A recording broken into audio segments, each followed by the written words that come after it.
everyone, and welcome back. Thanks for joining me today. I just wanted to cover real quick what I picked up today at my local coin store. So you can see here I have a round. There are 30,000 of these made worldwide, and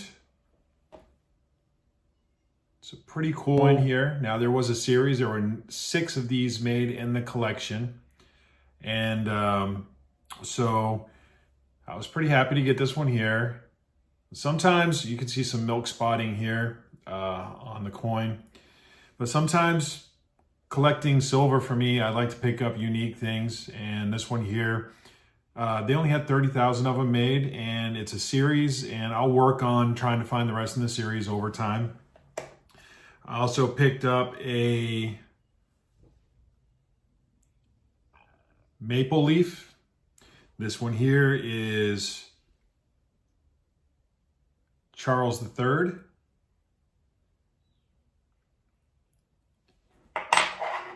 And picked up 1935 peace dollar. Did not have this year. This was the first one of my collection of a 1935. And I picked up another quarter, and this one's 90% silver as well. So there is my purchase of the week. And guess how much I paid for these coins and the round. So like I always say, you try to stay as close to spot as possible when you're purchasing silver. And I know silver prices have been quite high. They've been over $30 for quite some time now, but 94 cents is where I came out over spot for all of these that I purchased here. And the most expensive one that I purchased, believe it or not, was this one here. This one was nearly $2 over spot. But overall, my spot price for these was 94 cents over spot per ounce that I purchased today.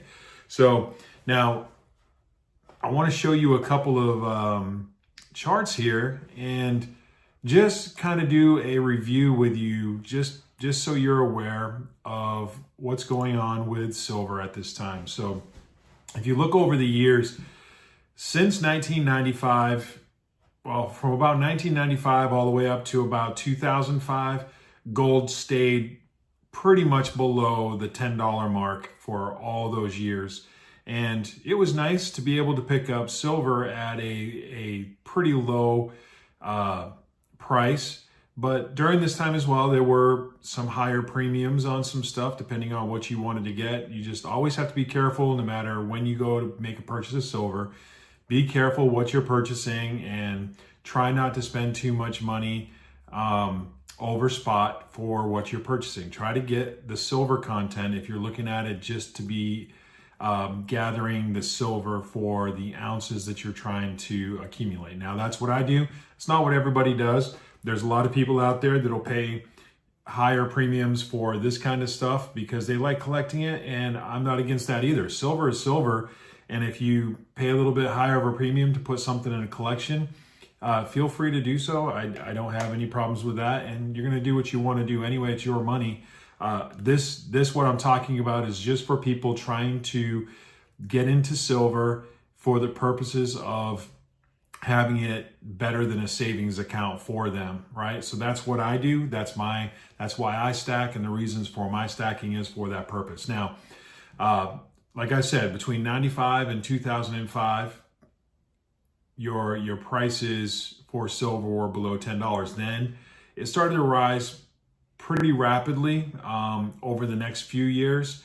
Over 5 years, it got up to nearly, on average, about $15 for the next 5 years. Then from 2010 to about 2013, there was a quick spike and then a quick progression of dropping prices for silver.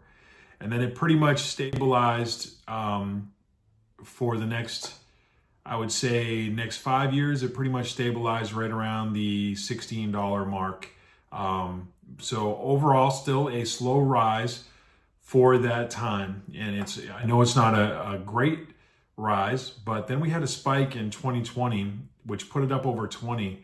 And it's pretty much stayed there except for a couple of dips in 2022 where it dropped below the $20 mark, which was pretty exciting to be able to buy silver again below the $20 mark.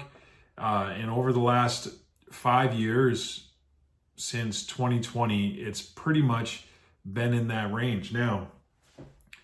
So as you can see, over the last 2 years, the average has stayed about the same for about a year, but then we started to have another climb. So with the climb, it's a gradual climb. So this is, if you look at over like a 3-year period before, we're not climbing straight up like the last time this happened. So it's been a gradual climb over time, over the long haul for silver. It's finally reaching some of its potential. It's way under its potential, but it's slowly getting there. And it's the reason why I continue to stack, and I'll continue to do so even if these prices go higher. And if it drops in price, I'll be happy as well to be able to purchase more silver for better prices, right? So that's what it's all about for me. It's all about the long haul and what I can get for silver and the silver content. And the reason why I picked up this here and then I picked up this one here was because I can get the price below spot, which is what I always try to do. I try to get it not below spot, but try to get it as close to spot as possible when I'm making the purchase, because paying extra on the premium, you're paying somebody else for the money that it's worth. And I don't mind doing that. If the coin shop doesn't make money on it, they're not going to stay in business. So a good coin shop, you want to make sure they stay in business. So paying for what you're getting is good, and I don't think it's a bad thing for them to charge less or to pay less when somebody comes in and tries to sell these to them in the store and they're paying $1 under spot, and then they're selling them for $1 over. They're making $2 on this purchase just to make enough money to stay in business, right? So I don't say that's a problem, and I wish they'd continue to do so. And if you want to sell your silver, then find a good place that's going to give you the best deal for it, and do so as you will there. So this here, the reason why I got this one and then I bought the quarter was to try to get another, as close as I can to another full ounce of silver to round off my purchase today. And you know, it's like 0.04 ounces less than a full 3 ounces that I purchased today. So as always, I encourage you all out there to keep on stacking.